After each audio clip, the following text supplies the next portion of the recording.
So, Scott, thank you for coming on the show today. No problem, no problem. You've been in Kelowna for about 2 years. Yeah, just over 2 years now, yeah. How did you end up here? Funny story, actually. I was living in Prince Albert, Saskatchewan before this. Yeah? That's where you're from? Yeah, that's where I'm from, yeah.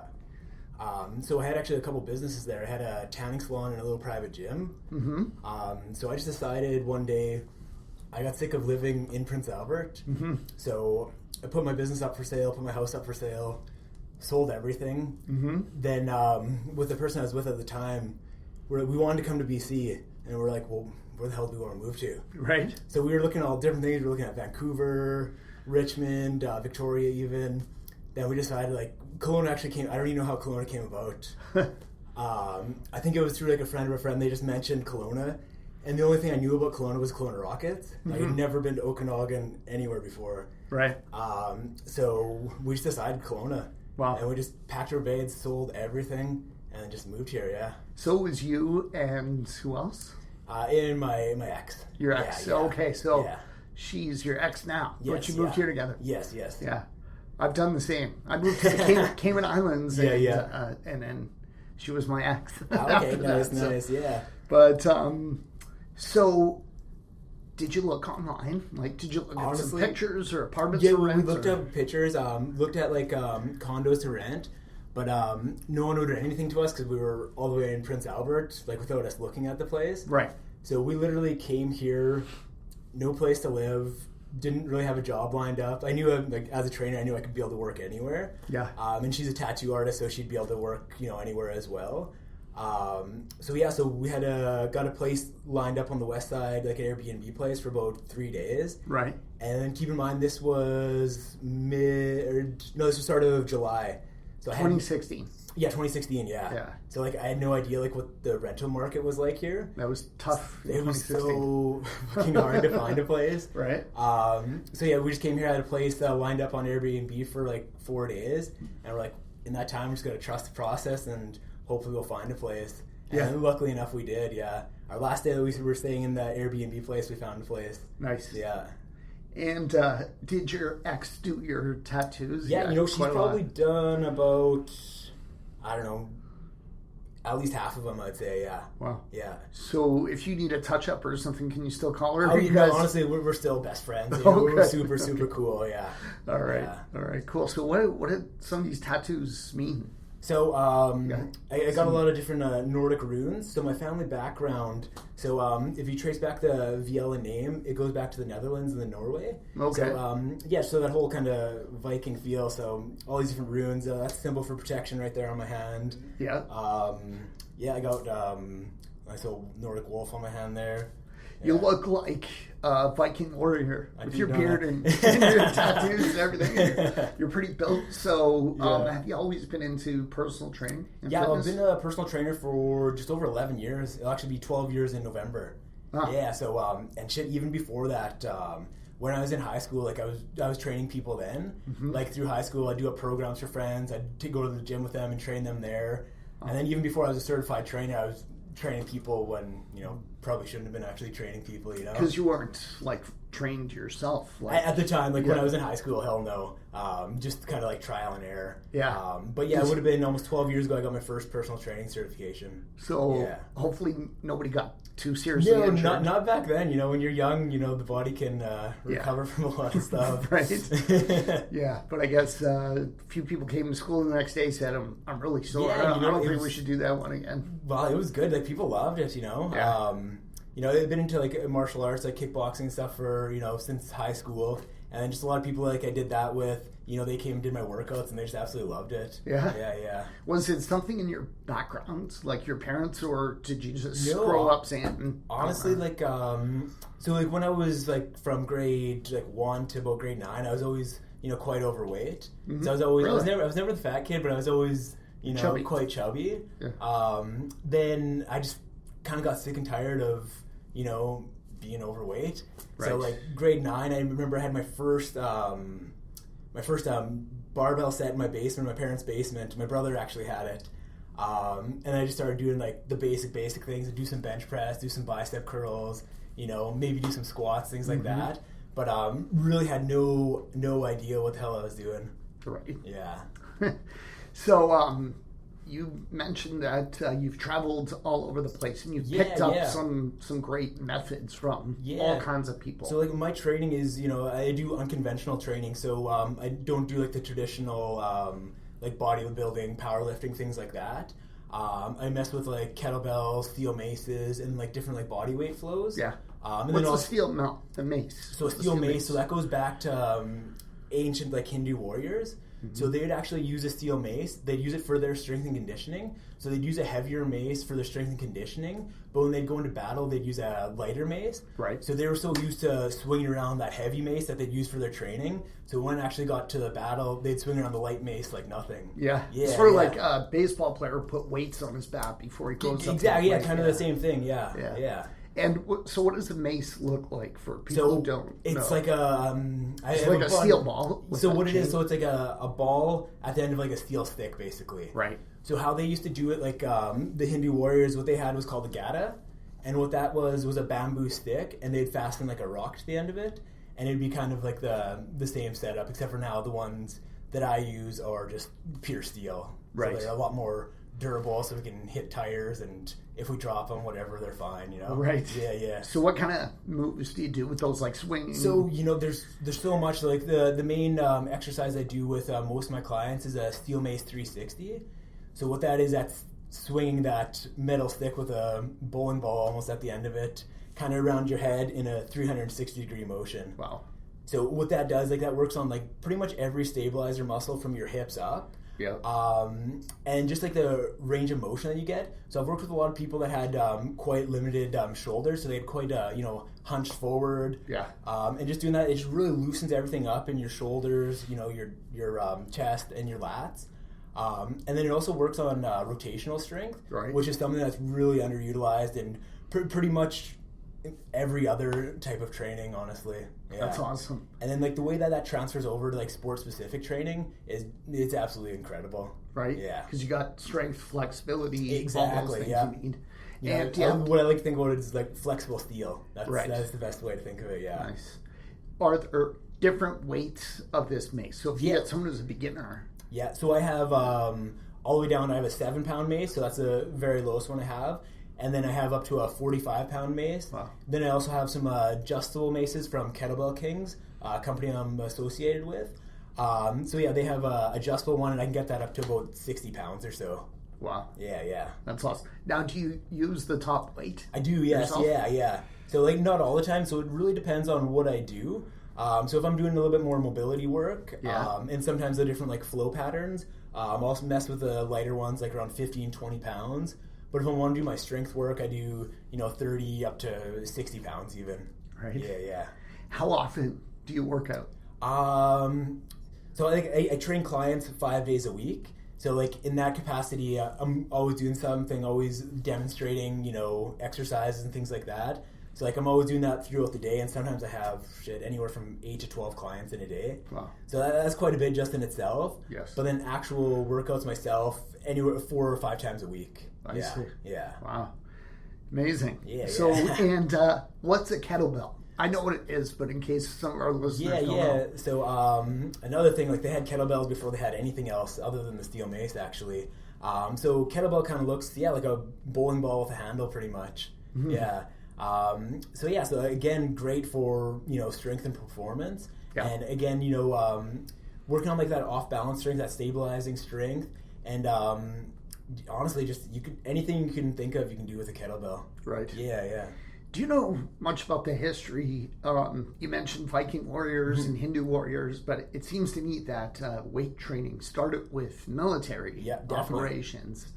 I guess someone just figured out like lifting heavy stuff is going to make you stronger. Pretty much, yeah. I honestly, I don't even know. Like I know the Russians, they're the ones that got big into the kettlebells. I don't even know exactly when, but I want to say, I'm just going to throw out 1500s. I have no idea. I'm going to put that out there. Now, most combat today is not hand-to-hand combat. Most is, using airplanes and missiles and technology and things like that. What is the advantage of someone getting this kind of training today? Like, most of us aren't going to go, fight in Afghanistan. Yeah. Some people will. but most of us won't. So what's the advantage? So I think, other than like just general fitness, if someone is, a little bit overweight, they're trying to get fit. I work with a lot of people that are, just general population. But, for like strength component, just being ready for anything, like this type of training, it makes you strong, it makes you hard. Yeah. And it also kind of gives you a confidence too, like knowing that you're able to wield these type of things, and, just feel really powerful about it. Yeah. Honestly, it makes you feel like you're ready for anything. Yeah. I think people can sense it too, so you're much less likely to be bothered by someone. Definitely. Someone's not going to go for someone who's buff like you. You're right. Cool. So, do you have a gym? Do you have a location? Yeah, I train out of Global Fitness. Okay. Yeah, so I'm just right across the street from here. And so how does it work? Does the person need to have a membership, or can they just come for your class? No, I would say probably about 70% of my clients don't have a membership there. Okay. So, would recommend getting a membership there, because honestly, have you been in there before? I think so. Yeah, years ago. I've been here for 7 years, so I used to be a photographer, so I would go to all these places. Yeah, cool. And I'm pretty sure I've been there a couple times. So honestly, by far, not just because I work out of there, I think it's by far the best gym in the Okanagan. Right. Like, it's a massive facility. Right. And they've got everything. They've got everything and anything. Yeah. Is there a swimming pool? No swimming pool, no. We do have hot tubs. Yeah, hot tubs, steam room, sauna, 3 indoor tennis courts. So it's a pretty badass place. That's awesome. And then upstairs, we've been doing a lot of renovations lately. So we have full AstroTurf on the 2nd floor. So a lot of things I do other than like the maces and the kettlebells, I do lots of heavy sled work. So What's that? So it's basically a sled that you just load up with weights and you push it and pull it. Wow. Yeah. That's awesome. It really is, yeah. So your classes, what are they? An hour? So like I do one-on-one training. So that's just with me and another person. So that is an hour long. So actually all my sessions are an hour long. So I also do small group training and then large group training. So everything is about an hour long, yeah. Okay. Yeah. And for your group training, do you have beginner, intermediate, advanced? Yeah, so like right now on a Monday and Wednesdays, I do like a beginner kettlebell workout. So it's like kettlebell work and body weight flow. So I do that, every Monday and Wednesday at 6 o'clock. So that's a little bit more beginner stuff. Yeah. And then once people either train with me like one-on-one or take the beginner classes, then they can go to my small group training, and that's a little bit more advanced where we swing around maces, toss around kettlebells, and everything under the sun. Yeah. Right. Yeah. Awesome. So what does it cost for one-on-one? So one-on-one, like for the classes, for the one-on-one. Yeah. So classes, actually, if you're a global member, you get the Monday and Wednesday ones. You get that for free for being a member at Global Fitness. So another perk for being a membership there. And then if you want to do a drop-in just for the class, it's at $20 for a drop-in. $20. Yeah. Okay. Yeah, and then my small group training, I do it in I do a 7-week program. So for the 7 weeks, I only accept 8 people at a time, and that is $175. I see. Yeah, so it's a little bit more cost-effective way, and I can see a little bit more people at a time too. Very cool. Very cool. So, and you mentioned that you train some housewives too.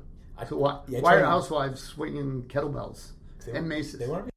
Luke Mankus is a realtor with RE/MAX Kelowna. He loves what he does. We asked Luke if he had any regrets about moving here in 2011, and he always says, yeah, one regret, and that is he didn't move here sooner.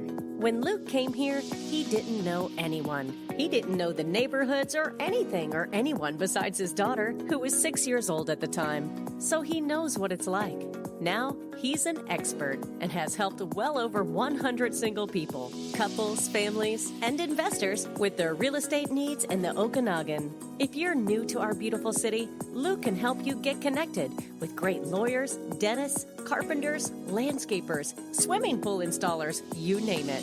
And whether you're new to Kelowna or not, Luke knows real estate. He can help you find a great property, negotiate a good deal, and hold your hand all the way through the process until the day you get your shiny new set of keys. Luke is known as a no-pressure kind of guy. He's had clients where it took even a year or more to get them into a property. He just doesn't believe in rushing things. On the other hand, when you decide it's time to act, he's diligent, and he'll work day and night until the job is done. Give Luke Mankus a call or a text message at any time. 778-215-4273. Again, that's 778-215-4273. 778-215-4273. To chat with Luke about real estate. Why are housewives swinging kettlebells and maces? They want to be strong as hell, man. They want to be strong as hell. And like you said, it gives people confidence. It really you look does. better, you feel better. What I do, it's not just, lifting weights, it's a skill. Like when you learn how to like move the steel mace properly or lift a kettlebell properly, there's just something about that just feels, just strong as hell. Yeah. And you almost get addicted to that feeling of, getting that skill down, like knowing like you started here and, you could do basically nothing. And then, by second week, third week, you're starting to get all the movement patterns and you're feeling better, looking stronger. And you just the confidence you get from being able to swing the mace. Yeah. It's pretty cool. Yeah, right. It's really cool. Do you remember being a teenager and the first time a chick said to you, hey, you're not chubby anymore, you're kind of cute, and you started to actually look good? Yeah, definitely. Do you remember the occasion when that happened? It would probably be around the gym, definitely.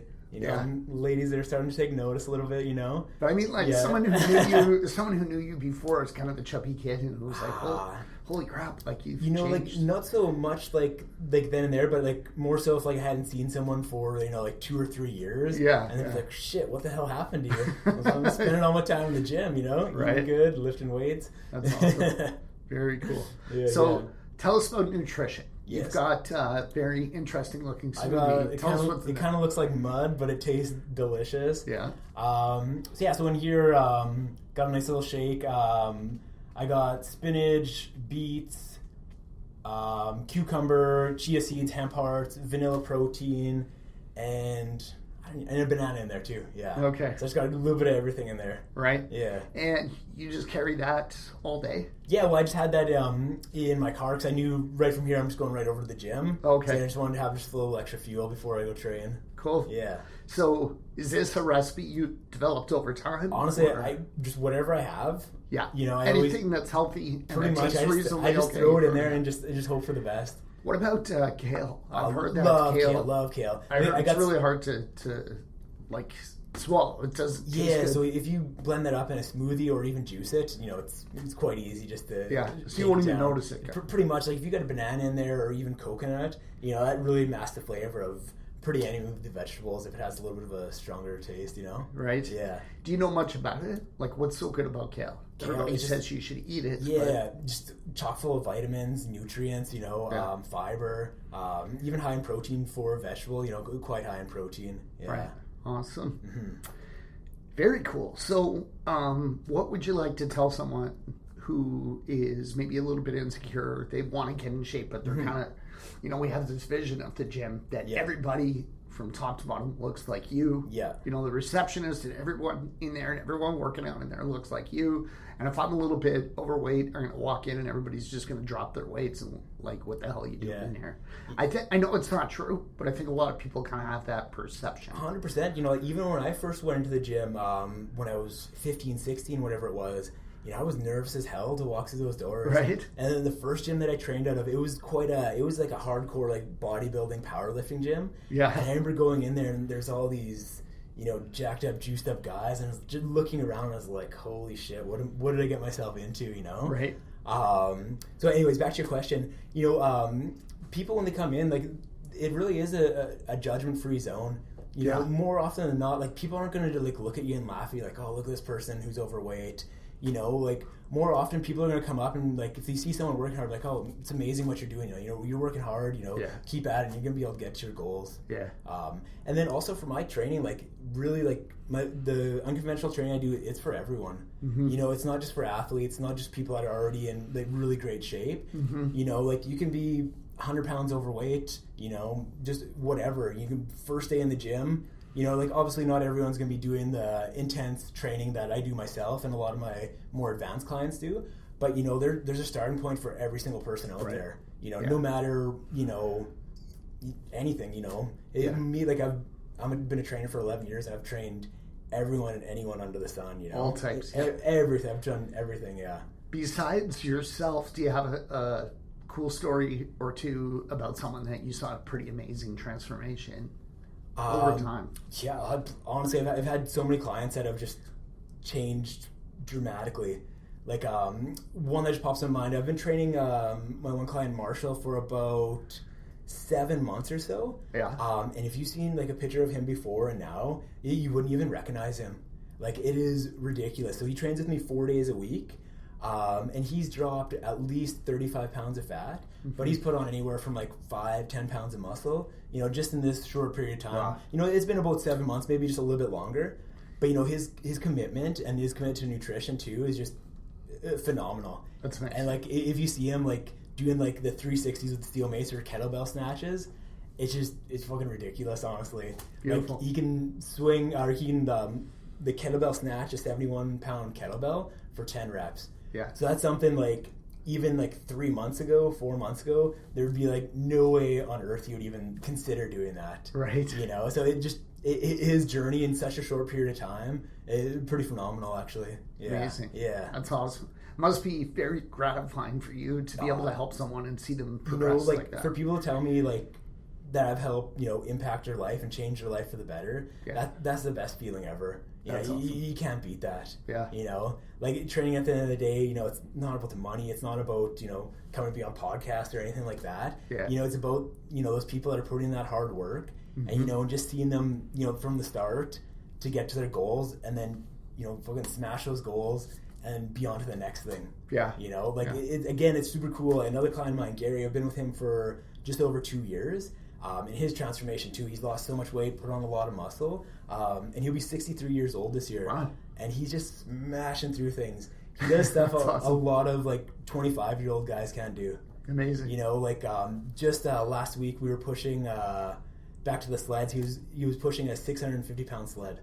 Wow. So, you know, at 63 years old, like, how many other 60-year-olds you know that can, you know, push a 650-pound sled? I don't know any. Right? Exactly. And how do you push it? Like, you gotta crouch down and kind of... So, like, there's different methods. Like, sometimes we hook gymnastic rings on it and we, like, pull it backwards, so just walk backwards with it. Okay. Or you just kind of get down with your back nice and flat and you just kind of just push it forward. Okay. You know, you just really drive with your legs. Yeah. Yeah. Wow. Yeah, so it's amazing, man. It's really amazing. Crazy. So what about alcohol? Tell us what you think. I don't. Myself, like, I'll sparingly drink. Yeah. Like, me and a couple of my good brothers, we're going out tonight to watch UFC. So, like, I might have, like, one drink, you know, tonight. Yeah. But I'm not a big drinker at all. Right. You know, I probably went through a stretch in my life where I didn't drink for about 6 years. Wow. And I just decided, like, hey, I'm not going to drink, and I didn't drink, Some people, I think, just have, I don't know what it is. It's a bug. Like, we crave it, right? So 100%. It's more of a challenge for some people than others. But what about, like, some of your clients? Yeah. Is drinking something that they have to deal with in order to really progress? 100%, because, you know, if you're packing back, you know, 6 beers a night, you know, just what is that? It's like 700 calories at least, you know? Yeah. You know, that on top of, you know, your daily regimen of food and, you know, like, that's and just... the fatigue, I think, even more, for me, even more than the calories, it's the fatigue you feel the next day. Next day, yeah. Exactly. So, like, you know, like, obviously, like, I'm only with them 1 hour out of, you know, the whole day. Yeah. So, like, I can only do my part in that gym, you know, give them advice, you know, hopefully give them that motivation so they do, you know, I'm not against drinking by any means necessary, but just like anything else in life, moderation, you know. For sure. Yeah. I think... So that is something I really, you know, really try people to limit is their alcohol intake. Yeah. Because that is as empty as calorie you can get. You know? Yeah, for sure. For sure. And I think when you're working out, you start to get more in touch with your body. Yeah, 100%. Right? So you don't really maybe crave some of the crap that you used to eat or drink. Definitely. You know. And then when you do eat or drink it, then you feel like garbage the next day, and then you don't feel like you can train. Yeah. When you're starting to get addicted to that feeling of training. Yeah. You know, then you decide, like, you kind of got to come to that point, like, do I want to, you know, party all the time, or do I want to look and feel better? Right. You know, and then hopefully find that middle ground in between, you know? Yeah, yeah. Mm-hmm. Cool. Awesome. So how do people reach you or find out more about your classes? So probably the best way would be through Instagram. I'm most active on Instagram, and that's just at Viala _training. Okay. Either that or my website. It's vialatheviking.com. Okay. So either one of those. Instagram I find is the best because I'm quite active on there, so I'd get back to you a lot quicker. Great. For sure, yeah. And who would you like to nominate to come on the show? Who would I like to nominate? Funnily enough, I would like to nominate my ex. Okay. Beautiful. Tanya Viala. She's an amazing tattoo artist. And then even her transformation in the last year and a half, how amazing she's gotten at tattooing it's phenomenal. Wonderful. I truly think she's probably the best tattoo artist in the city for her style of black work that she does. Where does she work? So she actually has her own place. It's just on downtown Pandosy, the Inked Emporium. Okay. Yeah. That's awesome. Mm-hmm. Thanks, Scott. Yeah, no so much for your time. Yeah, happy to do it. Okay. We'll see you soon. Sounds good. I'll talk to you soon. Bye.